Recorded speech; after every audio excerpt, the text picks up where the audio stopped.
ini kan sedang berproses, ya. Perlu saya sampaikan bahwa kalau kita hitung dari sisi kerugian keuangan negara ada 578 miliar lebih. Dan yang sudah kita terima, kita sita dalam bentuk pengembalian itu ada 565 miliar lebih. Jadi sebenarnya selisihnya hanya sekitar 12, sekian miliar, ya. Nah, inilah nanti yang akan dikontes di pengadilan, ya. Saya seperti yang sudah sampaikan, mari kita ikuti prosesnya dulu di pengadilan, bahwa jaksa penuntut umum tentu akan membawa bukti-bukti itu semua, ya, untuk diverifikasi, untuk dikontes di pengadilan sesuai dengan fakta dalam berkas perkara yang akan dibawa ke pengadilan dan diharapkan menjadi fakta persidangan, ya. Nah, dari berbagai keterangan saksi, tentu surat dan sebagainya. Oleh karenanya kami sangat mengharap kita ikuti saja dulu proses di pengadilan. Nanti hitung-hitungannya seperti apa tentu akan berproses di sana. Artinya nanti jaksa akan menjawab rincian dari 13 miliar selisih itu ya Pak? Oh iya, ya. Pada hari ini tadi pagi Bapak Jaksa Agung mendapat kunjungan dari Gubernur Daerah Khusus Jakarta, ya. Beliau hadir bersama Wakil Gubernur dan jajaran.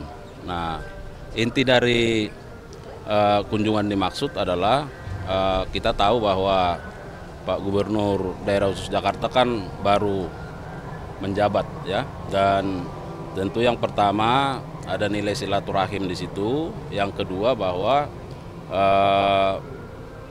pemerintah Provinsi Daerah Khusus Jakarta meminta kepada Kejaksaan, ya, melalui Bapak Jaksa Agung untuk memberikan pengawalan, pendampingan, ya, terhadap program-program pembangunan yang akan dijalankan dan dilaksanakan di Jakarta. Nah, jadi saya kira itu sangat penting dan Jaksa Agung mengapresiasi dan tentu akan memberikan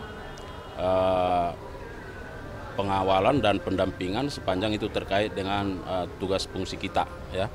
Karena harus ada permintaan dari pemerintah daerah yang tentu akan dilakukan melalui mekanisme yang sudah ditentukan terkait itu.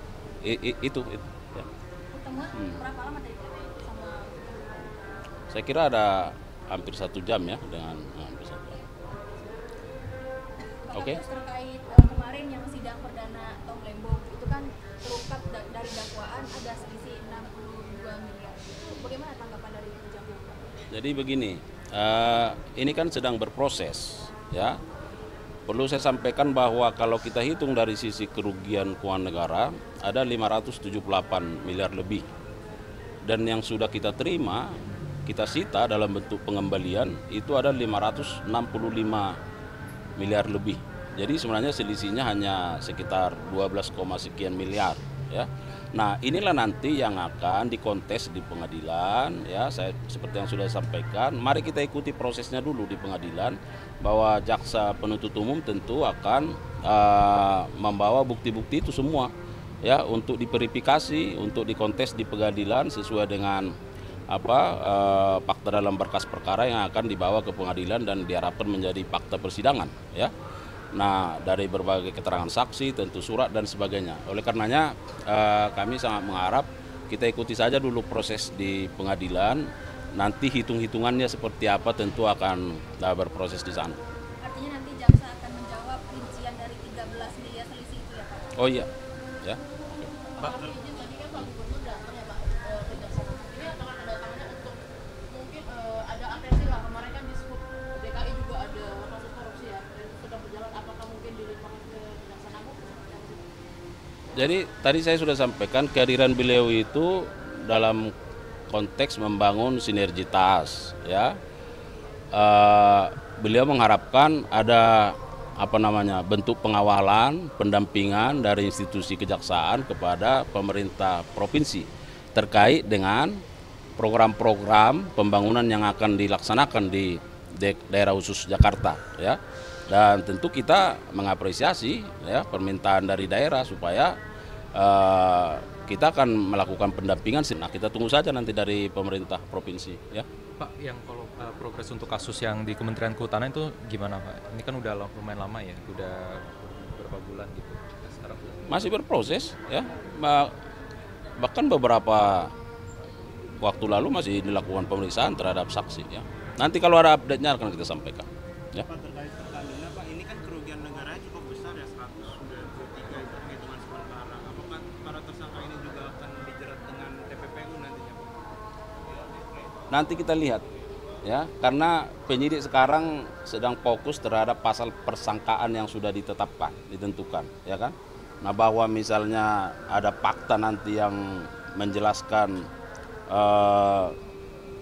para tersangka ini menikmati, ya semua kemungkinan itu terbuka ya. Nanti kita lihat. Ini walhi dari 17 provinsi ke Kejagung diterima Pak Kapuspen. Hari ini kami melaporkan 47 kasus kejahatan deforestasi, tambang, dan kehutanan di Indonesia. Dari perhitungan kami ini potensi kerugian negara 437 triliun. Dan yang kedua yang kami tekankan di sini juga kejahatan terhadap sumber daya alam, baik itu perkebunan sawit, hutan tanaman industri, dan tambang, penghentiannya tidak bisa kasus per kasus. Penghentiannya harus kepada kartel yang mengkonsolidasinya, dan modus operandi kartel yang mengkonsolidasinya ini yang kami komunikasikan awal pada hari ini ke Kejaksaan Agung. Kami walhi sangat terbuka untuk memfollow up ini karena kami melihat dari tahun 2009 sampai dengan sekarang proses menjual tanah air itu masih akan berlangsung terhadap 26 juta hektar hutan di Indonesia, dan yang kami laporkan pada hari ini itu terhadap 7,5 juta hektar yang sudah berjalan. Itu dulu saya pikir.